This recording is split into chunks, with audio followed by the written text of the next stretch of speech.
आजही आपल्याकडे कोकणासारख्या ठिकाणी अखंड नारळातून करणीसारखे पदार्थ काढले जातात। हा नारळ बाबा 2-3 दिवस आधी घेतो आणि त्या व्यक्तीला सांगतो की 2-3 दिवसांनी मंत्र म्हणून मला तयारी करावी लागेल। नारळ पूर्णपणे अखंड आहे, कुठे मध्ये चिरलेला नाही किंवा समोर एक तडा वगैरे गेलेला नाही। मग त्या व्यक्तीच्या नावाने परत तो असं मंत्र म्हणतो की बांधरे बांध मही बांध बांधव्या नदी बांध बांधरे बांध 7-8 बार नाही बांधे गातो तेरी शक्ती मरी भक्ती चल छू करून नारळ जोरात फोडतो। अखंड नारळ होता आणि अखंड नारळातून बघा त्या एखाद्या व्यक्तीची केवढी मोठी काळी करणी निघालेली आहे। त्याची शेंडी पण ॲज इट इज होती, जरा सुद्धा हलवली नव्हती।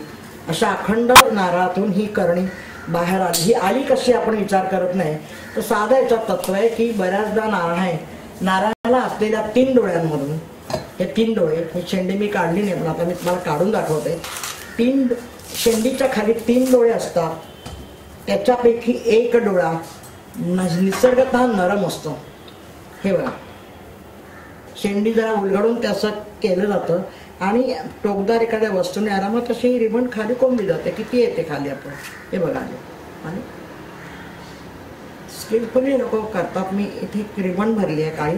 काही लोक बांगड्यांचे तुकडे, हिरव्या बांगड्यांचे पीसेस असतात, ताथोडे असतात, काही वेळेला फुलांच्या कळ्या म्हणजे कळ्या ठेवतात आणि नारळात पाणी असतं त्यामुळे ते पाण्यामध्ये सकाळपर्यंत त्याची फुलं होतात। मग बाबाच्या दृष्टीने ते शुभ असतं, परंतु अशी काळी वगैरे म्हणाली की ते अशुभ, कारण ती करणी आहे।